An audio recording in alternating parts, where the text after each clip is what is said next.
Hello, class. Welcome to lesson 9. We'll be talking about how Solomon succeeds David.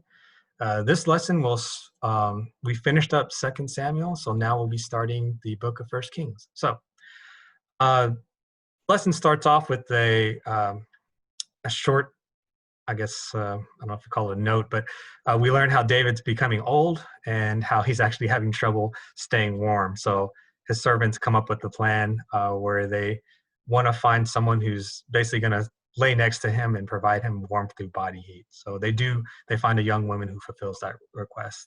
Um, but the main bulk of this lesson has to do with David and his sons. So at this time, David's son, Adonijah, he's attempting to solidify his title as the next king. And so he's exalting himself and he's saying, I will be king. And he prepared for himself chariots and horsemen and 50 men to run before him. So if you've been following the last couple of lessons, does this sound familiar at all? Yeah, it should sound familiar. This is almost exactly what Absalom just did. And remember, we read about that whole saga with Absalom, how he tried to become king, and we saw how that turned out. So it appears that history is repeating itself here again, and David's going to have to deal with this. So Adonijah actually has a pretty good claim to the throne. He's the next one after Absalom.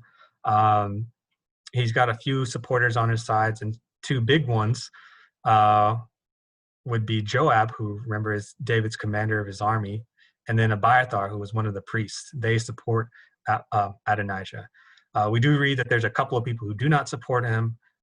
Zadok the priest, Benaiah, Nathan the prophet, Shammai, Ray, and David's mighty men. So Adonijah is gaining support, and he's already proclaiming himself as king. He goes out to a place by a place called Enrogel, and there he sacrifices sheep and oxen and fatted calf, and he invites a lot of his supporters, but he does leave out the people who don't support him, including Solomon. So this event that he's having, it's almost like a feast. It's basically him kind of commemorating him going to be king. So he's already doing that. So Nathan hears about what's going on, Nathan the prophet, and he goes and tells Bathsheba because he needs to warn her, because if Adonijah gets his way and becomes king, most likely Bathsheba and her son Solomon are going to be in danger, because Adonijah might probably will want to take them out and remove anyone in his way. So he warns Bathsheba and tells her what to do, that she needs to go and talk to David. So she does. She goes to David, and she does it very respectfully, but she says, I know what's going on. Have you heard what's going on? That Adonijah's, he's proclaiming that he's king. Is this true? Did you say this? I thought that you said that Solomon was going to be the next king. And then right after she gets done telling David this, Nathan the prophet comes in and he says basically the same thing about, what's going on. Adonijah's out there proclaiming himself to be king. Wasn't Solomon supposed to be the next king? Just a quick note, they do say that Solomon was promised to be the next king. As far as I know, that particular conversation isn't recorded in the Bible, but it does appear that it happened at some point. So David hears both of them, and he assures them that, Solomon is supposed to be the next king. So he gathers Zadok, Nathan, and Benaiah and gives them some instructions on what they're going to do, because Solomon is supposed to be the next king. So he says, give Solomon my mule, have him ride down the Gihon, and once he's there, Zadok and Nathan, y'all are going to anoint Solomon, and then, we're going to blow the horn, y'all are going to proclaim him as king, and that's how it's going to be done. So they agree, and they do exactly that. So that happens. They blow the horn. He's anointed, and he's proclaimed as king. All the people are rejoicing around them. It's a big commotion in that city. Meanwhile, remember, Adonijah is having that feast of his own where he's proclaiming himself as king. He's told about what's going on, and all the people there, they become very fearful, especially Adonijah, because what they're doing right now would now be considered an act of rebellion. So they're afraid that they're going to lose their lives, so especially Adonijah. So what he does is he actually runs to the altar.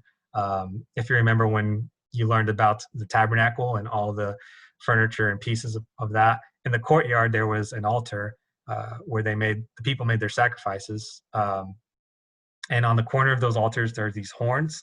And so Adonijah actually runs to them and he grabs hold of one of them and he refuses to let go unless Solomon will promise that he doesn't come to harm. So this seems a little bit weird, but I think the idea here is he grabs onto those horns because that's like a place of safety, because that's like a holy ground. So it would, in his mind, it makes sense that, no one's going to try and kill him there. So he's doing that for safety purposes.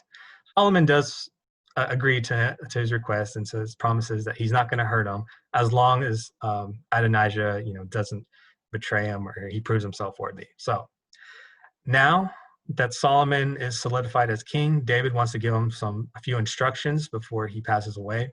So there's 4 things that we read about that he tells him. The first is he gives Solomon some wise words to live by.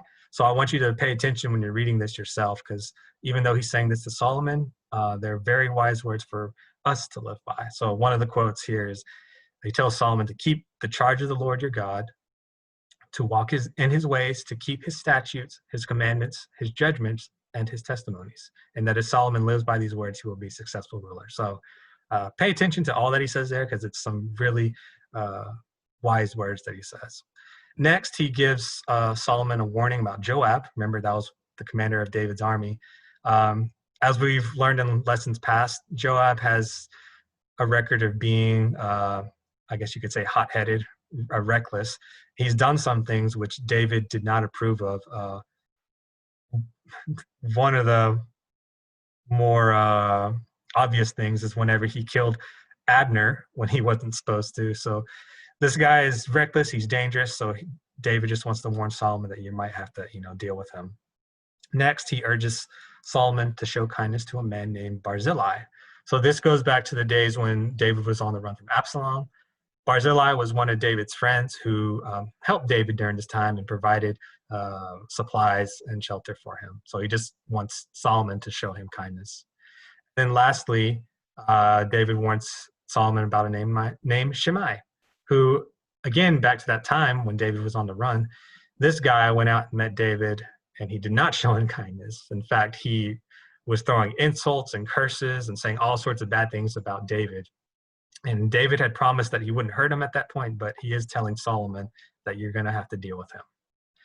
Now that David's passed on his instructions, David does finally pass away. He's buried in the city of David, and he's reigned for a total of 40 years.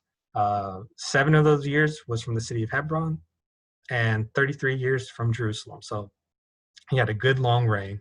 And now Solomon is going to be the next king. So the next lesson we'll pick up and see how Solomon starts his reign, and we'll see how that goes. So answer the questions, read your reading and the lesson, and we'll see you in the next video. So thanks for paying attention. All right, bye.